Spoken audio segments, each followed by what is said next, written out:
evening, I'm Stacey Amos for News Channel 8, and these are the top stories that we have for you tonight. VITEMA is engaging the territory for hurricane preparedness, and it's up, and away for a Puerto Rican astronaut. Those stories and more are up next for you on News Channel 8.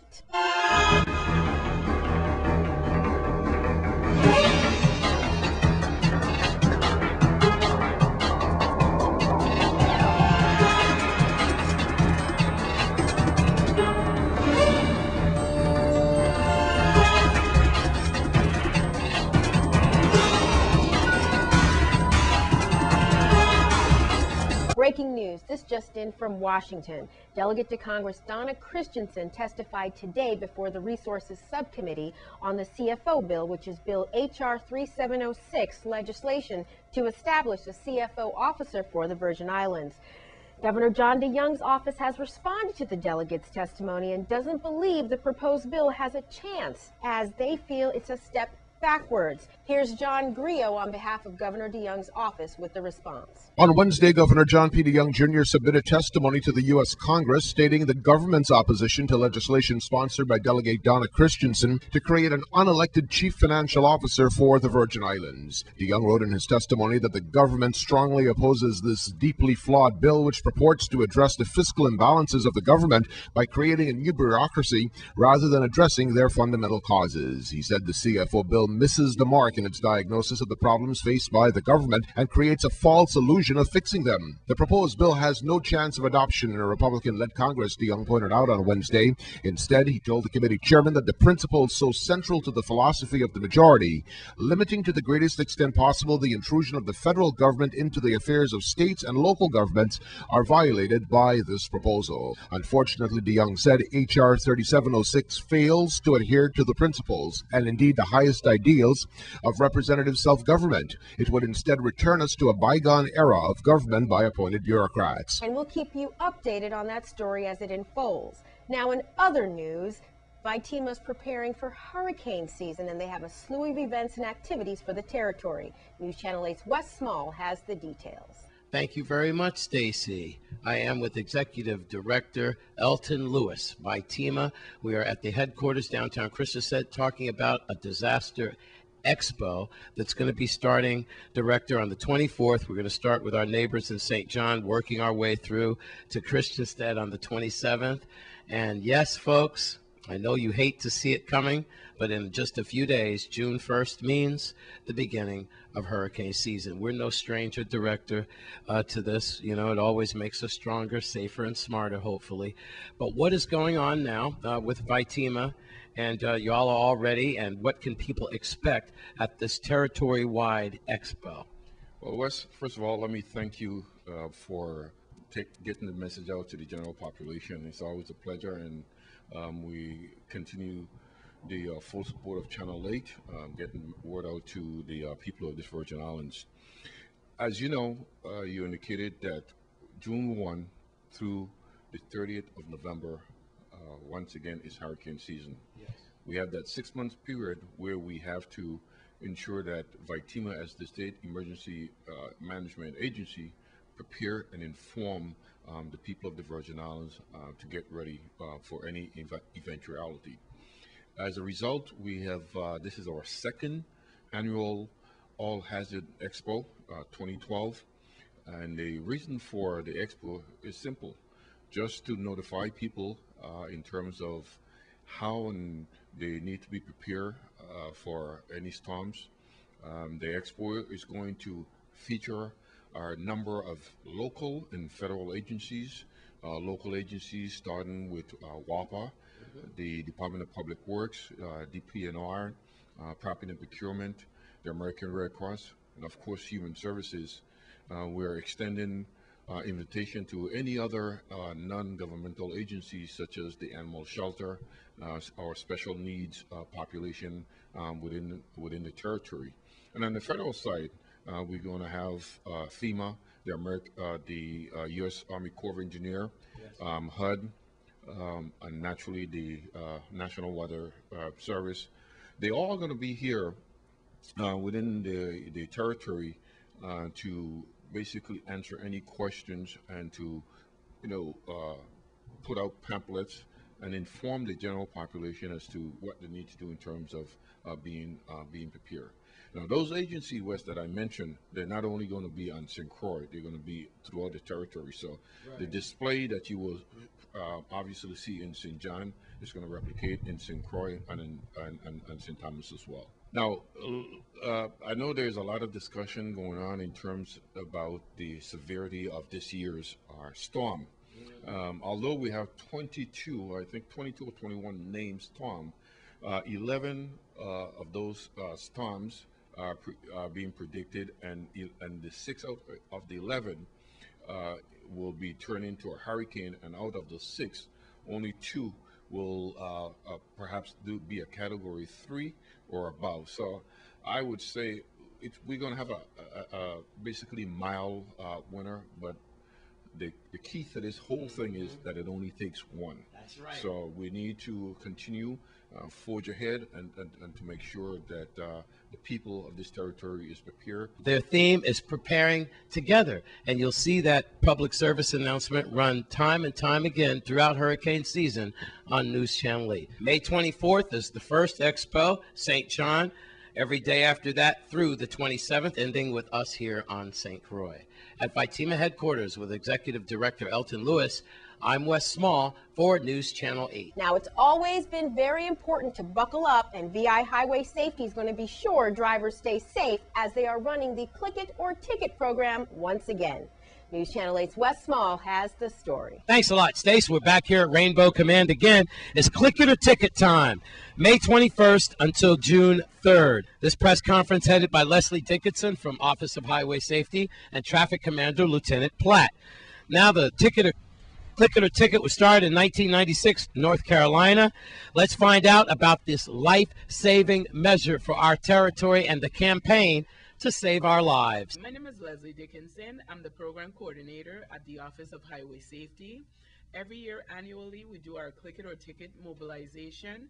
This year, it will be held May 21st to June 3rd, 2012, and this is being taken place territory-wide. Every year, we get grant funding from the National Highway Traffic Safety Administration to conduct these initiatives, and we are encouraging the general public to please buckle up. It's the law. If not, you will be faced with a $50 fine. Also, the police will be on the lookout day and night for people that are not wearing their seat belts or do not have their children in car or booster seats. And please, the general public, we are encouraging you to have your children 13 and under sit in the back of the car to also avoid a ticket. Lieutenant Joseph Platt, Traffic Commander for St. Croix, and it's that time of year again when we'll be taking part in the national enforcement for Click It or Ticket. Seatbelts save lives. I'm gonna go over some of the stats that nationally has been put together to show us how well that seatbelt saves lives. Occupants 5 years and older saved an estimated of 12,713 lives in 2009, more than 72,000 lives from 2005 to 2009, and 267,890 lives were saved from 1975 through 2009. That's a lot of lives saved, but we still want to save even more. Also, we will be highlighting nighttime enforcement. A lot of people have a tendency not to wear their safety belt at night because they figure the police cannot see inside the vehicle. However, we will be doing checkpoints, and we will be doing heightened enforcement during the night times. That's that. Remember, the territory does need your money, so if you're negligent in this, they're going to take $50 and above from you. Don't let that happen. Forget the money. What about your life and your child's life, your family's life? Please click it or you're going to get a ticket. And again, this campaign goes on until the 3rd of June. Any questions? You can't find a booster seat or car seat. You have questions about what's going on with Click It and Ticket, contact the VIPD, Traffic Division, or Office of Highway Safety. No excuse. Click it or you get a ticket. At Rainbow Command, I'm Wes Small for News Channel 8. It's Police Week, and VIPD spokesperson Melody Rames shows us how VIPD honored their fallen soldiers. The Virgin Islands Police Department honored their fallen heroes in a ceremony at the Violet Damidou Pavilion at the Patrick Sweeney headquarters on Tuesday. The ceremony was a significant event in the week-long observance of Police Week in the Virgin Islands. The local ceremony coincides with National Peace Officers Day, which is celebrated annually on May 15th by police departments all over the country. The solemn ceremony was attended by survivors of the fallen officers, current and retired police officers, and civilian personnel. After remarks by St. Croix Chief of Police Christopher Howell and Police Commissioner Henry W. White, attendees filed over to a monument that honors the officers killed in the line of duty. The commissioners, along with the survivors, held wreaths ready to lay them at the foot of the monument. A 21-gun salute shattered the silence, and a lone trumpet player began to play. One by one, 6 wreaths were placed in tribute to the St. Croix officers: Patrolman Leopold E. Fredericks, Patrolman Patrick E. Sweeney, Patrolman Wilbur H. Francis, Police Officer Dexter L. Martinborough, Police Officer Cuthbert E. Chapman, and Police Officer Akeem B. Newton. Police Week concludes with a memorial parade on Saturday, May 19th on St. Thomas. The parade begins at 9 a.m. from Veterans Drive near the Adelita Cancrine School and proceeds to the Richard Colwood Command. Coming up, dancehall megastar Beanie Man apologizes, and the first Puerto Rican astronaut is back in the news. That's next in your Caribbean Report.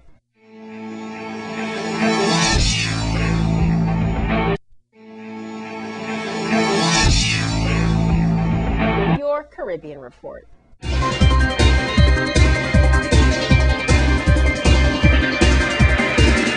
From the Cayman Islands, shoppers at Foster's Food Fair, IGA, were invited to donate money to the Caring for Life Foundation as they paid for their groceries as part of a Multiply the Love campaign. It's an effort to raise money for supplies and equipment needed by the Cayman Islands Health Services Authority. From Cuba, the U.S. Treasury Department has placed restrictions on trips to Cuba by non-Cuban Americans on what's called people-to-people visits, saying that the revisions will help to deter abuses. The Treasury Department announced that violating those restrictions will be punished with fines and even the suspension of licensing, among other actions. Also from Cuba, the movie 7 Days in Havana, produced in collaboration with the Havana Club, will compete at the Cannes Film Festival. 7 Days in Havana is a snapshot of modern-day Havana, sketched by 7 world-class movie makers, including famed Puerto Rican actor-director Benicio del Toro. The film will premiere in France on May 30th and then in 35 other countries thereafter. From Guyana, it's proof that Guyana is dubbed the Amazon Adventure, and it's fast becoming a destination of choice for visitors around the world. The Ministry of Tourism has just reported a 20% increase over last year's international arrivals. This steady increase is testimony to the continued investment in the country's tourism sector, said Acting Tourism Industry and Commerce Minister Irfan Ali. From Jamaica, it's the most biodiverse island in the Caribbean. Yes, Jamaica is, with more than 8,000 recorded species of plants and animals and 3,500 marine species, yet this rich biodiversity faces multiple threats, and Jamaican authorities are going all out to achieve environmental sustainability as one way of minimizing the expected impacts of climate change. From Nevis, supporting its positioning as an affordable boutique property, Ula Beach Resort on Nevis won Best Budget Hotel for the 2nd year in a row in the 2nd annual Caribbean Travel and Leisure's Reader's Choice Awards. From St. Lucia, questions are being raised about the death of an English woman who relocated to St. Lucia with her Rastafarian husband. Hilary Hughes Augustin, a renowned expert on AIDS, died in a St. Lucia hospital 2 weeks after she was admitted for the treatment of undisclosed injuries. The 50-year-old woman's death was initially believed to be a sudden accident, but police say that now it's the subject of a possible murder investigation after a post-mortem examination raised suspicions of foul play. From Puerto Rico, the first Puerto Rican astronaut was part of a 3-man crew that flew into space from Kazakhstan this week. NASA astronaut Joseph Akaba, who in 2004 became the first Puerto Rican astronaut candidate, accompanied Russian spacemen as they made their way to a 4.5-month journey to the International Space Station. From Trinidad, Trinidad makes a stand in the discussion of gay rights. According to Acting Prime Minister Jack Warner, the Trinidadian government will not bend to the demands of the gay and lesbian community. Warner said, "There's no way anybody in this government of mine can support the gay rights. I don't know of anybody," end quote. And this is also coming on the helms of Beanie Man's recent apology to the gay community, as he made some very unfortunate statements. And in your cricket update, Shivnarine Chanderpaul values his wicket. It's not a matter for debate. England's bowlers know it, the umpire knows it, and most controversy of all, his teammate Darren Bravo knows it. All three have found that getting Chanderpaul to leave the crease is no easy matter. Chanderpaul, more than 18 years since he made his Test debut, is ranked #1 Test batsman in the world, which is proof enough that at 37, his appetite for batting has not diminished. He was 42 not out at tea, with his average against England in England climbing beyond 66. But his innings was not without collateral damage, as he played a central role in the run out of his teammate Bravo in mid-afternoon. And if you're wondering about Chris Gayle, he's playing in the Indian Premier League. Gayle will be joining the West Indies squad later in its tour of England, but he will not play in any tests. He is available only for the one-day and 2020 internationals.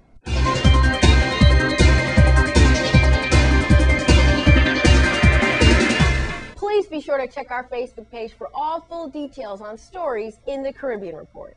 Now, June is the beginning of wedding season, and local artist Denise Bennerson has chosen this time to launch a special exhibit celebrating St. Croix and Caribbean weddings. News Channel 8's Wes Small has all the details. Thank you. We are at Homeland Collections Portrait Gallery, LLC, right here on King Street, and this is their 5th anniversary. I'm here with Dr. Denise Bennerson and two local artists, author and Moko Jumbi specialist. I've talked about Eleanor many times. And Doc, this is your 5th anniversary, and this exhibit is open Sunday and Monday, and it starts from 1 to 5. Doc, this is fantastic. I know you have a lot to talk about the local artists here, what this means to the community. Your work is so fabulous and beautiful. I keep saying that over and over again. And, you know, if I ever get married again, and I am getting kind of close to that, I might jump the broom. I might ask you to just do it all for me. Wonderful. I would love to do it. I enjoy photographing weddings. It has been a passion of mine for the last 7 years. And now we're celebrating our 5th year of photographing weddings, as well as being here at 16A Queen Street in Frederickston. And in celebration of that, we're having a fine art exhibit. First, I'd like to thank all my clients, customers, and friends that have supported us throughout the years. It has been a wonderful journey. And I'd like you to come out to the fine art exhibit, which will be on May 27th from 1 to 5 and May 28th from 1 to 5. In celebration of our 5th year anniversary, we are launching a new print magazine called Elegant St. Croix Caribbean Weddings. It is a magazine that will showcase St. Croix and its weddings in all its glory. And I am very happy to be the publisher of that magazine, as well as those who have worked with me on that magazine. We have 2 contributing local writers, which is Narcisse Springer. She wrote a magazine about distinctive weddings. And we also have Colleen Clark, who also talks about the culture of St. Croix and weddings on St. Croix. A 10-foot Moko Jumbi? Bride and groom Moko Jumbi. 10-foot bride and groom Moko Jumbis. So your Moko Jumbis finally been together talking so much that they're getting married. They're getting married, and if you see them, they are beautiful, they're 10 foot tall, and they're gorgeous. I would like the public to come down to our exhibit on the 27th and the 28th from 1 to 5. Bring the children out. Families, come on down and enjoy it. We have a lot of surprises for you. Come on down and view the 10-foot Moko Jumbi bride and groom. Miss Eleanor Murphy, I want to start out by saying our condolences. We understand, you know, you just lost your mom, and I had met her, I had a chance to meet her, and I just want to say our condolences, and I'm sure she's in a better place, and she goes with God, and she smiles on her daughter right now as you continue your writing and show us some of your latest works. My latest book is Rojo Flames, and it's a romance novel, and I encourage everybody to come on down to the gallery, bring your kids, and enjoy the day. Well, you're not letting out any secrets about Rojo Flames.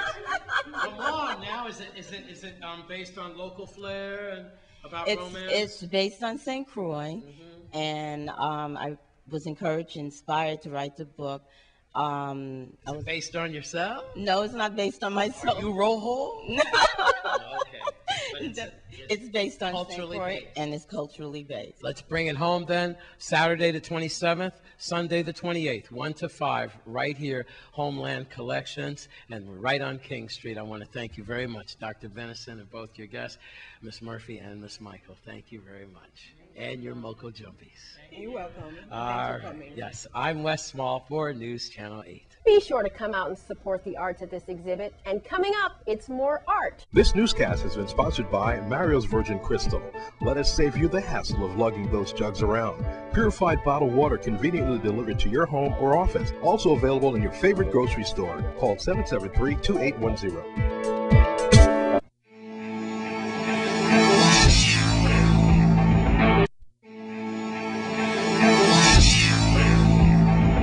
Arts and pets, yes, it's possible. News Channel 8's Wes Small has the story. We are on Company Street at the VI Humane Learning Center. I'm here with Miss Celeste Foy, who is your title again. I'm a humane educator with the Virgin Islands Humane Learning Center, and this is our director. This is Miss Teresa Nas. Good evening. Thanks, Wes. All right, we're going to focus on a couple of things today, and mainly it's talking about pets here and art and science and projects and your lovely students and a big project that you are working on these days. Please, Celeste, tell us all about it. Well, it started with this year. I went into the school system from September, and I did about I saw about 2,000 students over the whole school year. I did about 120 presentations. Wow. And within those presentations, I start out with, you know, the regular stuff, the law, the cruelty, that stuff that's going on. And then it moves into projects. And those projects include science projects, they include art projects, they include developmental projects, socialization of animals, basically all about pets. They included debates, fantastic debates, and they include the science, the zoological illnesses. I'm Teresa Dinarski, the director of the Humane Learning Center, and we're here at the Sanctuary Gallery, who's hosting this project here. So normally, we're mostly in the field, not only in the high schools, but we have a very active humane education program in the grade schools. I'm thinking when we add up all our statistics this year, we'll probably have accomplished about 500 presentations throughout the year. And we have different lessons from grades kindergarten through 12th grade. So each grade gets a different lesson every year. We usually bring along a pet to the younger grades so they can only not get the information, but they get to have hands-on experience as well. Y'all tell us about tomorrow's debate and so forth. Okay, well, how can people get more involved? First of all, they can get more involved by coming out and supporting these things that these young people did. Just come and see it. Yeah. The debates took place with me doing about 40 hours of work within the classroom. These young people worked in teams. They had to research this material. So you know what it's like when you research something, you own it. Yes, ma'am. You own it. And so I have the debates on tape that people can come and see. I had some great stuff from the data class, which was over here. Some of it is here. Some of it's also in PowerPoints that, you know, people can come and see. The artwork speaks for itself. It's just staring you right in the face. From 10 o'clock tomorrow morning to 3 o'clock in the afternoon, and from 5 to 8 this evening for Art Thursday, and from 5 to 8 tomorrow, and Saturday if you have an appointment. But Celeste and Therese, I'm at the VI Humane Learning Center on Company Street for News Channel 8.